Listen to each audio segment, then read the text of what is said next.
Hello students, welcome back to WBGSC. আজকে আমরা class 7-এর রায় Martin প্রশ্নবিচিত্রার 80 নম্বর পৃষ্ঠার 8 নম্বর স্কুলের ইংরেজি প্রশ্নপত্রটা নিয়ে আলোচনা করব। তোমরা বইয়ের প্যাসেজটা আগে ভালো করে পড়ে নেবে, তারপর প্রশ্ন উত্তরগুলো দেখবে।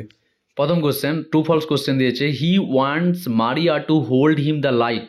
এটা ট্রু হবে। সাপোর্টিং স্টেটমেন্ট দেখো, and don't you go Maria because I shall want somebody to hold me the light. তারপরে দেখো, uncle Podger asked Will to bring him a hammer. তো উইলকে বলেছিল একটা হাতুড়ি আনতে, তো এটা ট্রু হবে। সাপোর্টিং স্টেটমেন্ট দেখো, now you will go and get my hammer will he would shout. Uncle Podger requested aunt Podger to help him to put up the picture. এটা ফলস হবে। No mention of aunt Podger to help in the put up the picture. ঠিক আছে, এটা supporting স্টেটমেন্টটা তোমরা আরেকটা দিবে, ওখানে লাইনে আছে। তারপরে দেখো, answer the following question. Then he would take off his coat and begin. Who is he here? এখানে হিটা কে? He refers to uncle Podger. What would be he begin then? তাহলে তিনি কি শুরু করতেন? He would begin the process of putting up the a picture on the wall. Okay, তারপরে দেখো এখানে পরের question, name all the things which he would ask for. তিনি যা যা জিনিস চাইতেন সেই জিনিসগুলোর নাম বলতে বলেছে। তো uncle Podger ask for the following things: nail, hammer, rule, step ladder, kitchen chair, light, picture cord. Okay, তারপরে দেখো, write the name of the text and its writer. The name of the text is uncle Podger hangs a picture and its writer Jerome Klapka Jerome. তারপরে দেখো, answer the following question. তো এখানে পোয়েমটা যেটা দিয়েছে সেটা থেকে, who is the poet of the poem? তো the poet of the poem is Robert Louis Stevenson. তারপর 2 নম্বর কোশ্চেনে, what are the things that do not interest the vagabond? The vagabond is not interest in wealth, hope, love or friends. ভবঘুরে ধনসম্পদ, আশা, ভালোবাসা, বন্ধুত্ব, আকৃষ্ট কিছু চায়নি। What kind of life does the vagabond want? Vagabond কী ধরনের জীবন চেয়েছিল? এটা প্রচুর important question. The vagabond wants a free and independent life living close to nature with sky above and the road ahead. ভবঘুরে একটি মুক্ত স্বাধীন জীবন চান, যেখানে প্রকৃতির সান্নিধ্যে তিনি আকাশের নিচে এবং পথের ধারে থাকতে পারেন। তারপরে দেখো, find out a word from the poem which means the following: trouble and challenges. এখানে অ্যান্সারটা লেভ হবে, এটার মানেটা কী হবে? বাধা বিপত্তি। তারপরে দেখো, ট্রাভেল অফ চেঞ্জেসটা এখানে অ্যান্সারটা কী হবে? লেভ হবে। এবার আনসিন প্যাসেজটা দেখো, Helen Keller was born in, কী বলেছে এখানে, Tuscumbia in USA. Helen Keller আমেরিকার তাসকাম্বিয়াতে জন্মগ্রহণ করেছিল। When Helen was only 18 months old. যখন হেলেন কেবলমাত্র 18 মাস ছিলেন, he fell very ill and almost died. তিনি খুবই অসুস্থ হয়ে পড়েন এবং প্রায় মারা যাওয়ার উপক্রম হয়েছিল। Her life was saved but the little child lost her sight. তার জীবন রক্ষা পেলেও তার ছোট্ট মেয়েটি দৃষ্টিশক্তি হারিয়ে ফেলেছিল।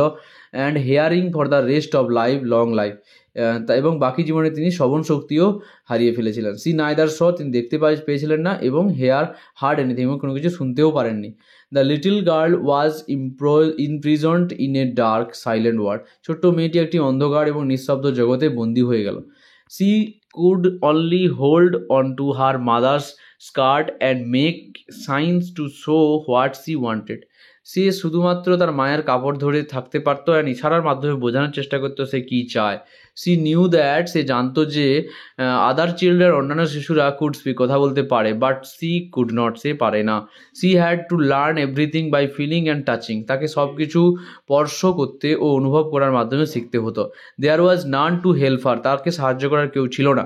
Show often cried and shouted with anger because she could not make people understand her. সে প্রায়শই কাঁদতো এবং রাগে চিৎকার করতো, কারণ সে অন্যদের কথা বুঝতে পারতো না। Mistress Keller also cried in despair because they could not help her. Mrs কেলারও হতাশায় কেঁদে ফেলতেন, কারণ তারা হেলেনকে সাহায্য করতে পারছিল না। এবার দেখো এখানে আনসিন কোশ্চেন আনসার কী দিয়েছে। Why did Helen Keller cry and shout? Helen Keller cried and shouted because she could not make people understand her need and feelings.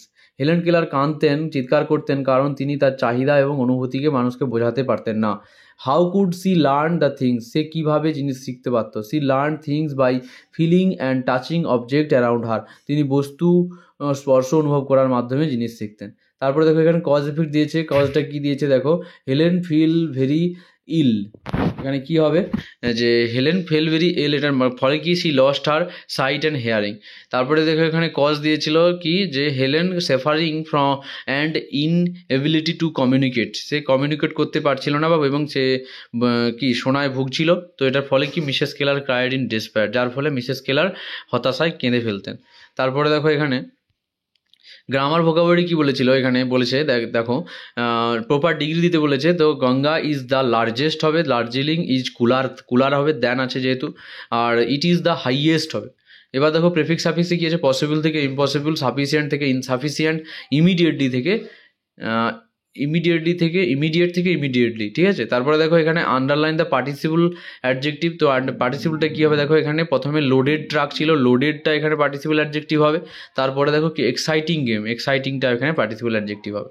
Do adjective কী বলেছে, cow lives dash grass, on grass হবে এখানে, যে গরুরা ঘাস খেয়ে বেঁচে থাকে। We dash detect our mistake before the result was public, তো উই হ্যাড ডিটেক্টেড হবে এখানে, ঠিক আছে।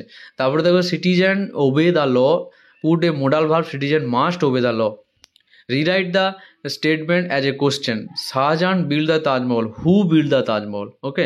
তারপরে দেখো এখানে রাইটিং স্কিল কী দিয়েছে, described in a short paragraph within 70 word with your experience enjoying a picnic. এটা ইম্পর্টেন্ট আছে, এটা আগের বারেও পড়েছিল, মানে আগের স্কুলে ছিল, তোমরা এটা পজ করে তুলে নিও। তারপরে এখানে যে লেটারটা আছে, লেটারটা কী দিয়েছে, write a letter to your friend telling about your aim in life, তোমার জীবনের লক্ষ্য কী সেই সম্বন্ধে জানিয়ে তোমার বন্ধুকে একটা চিঠি লিখতে হবে। তো লিখে দিয়েছি, তোমরা পজ করে তুলে নিতে পারো। আচ্ছা, দেখা হচ্ছে পরের ভিডিওতে। এই ভিডিওটা তোমরা লাইক শেয়ার কমেন্ট করে দিও।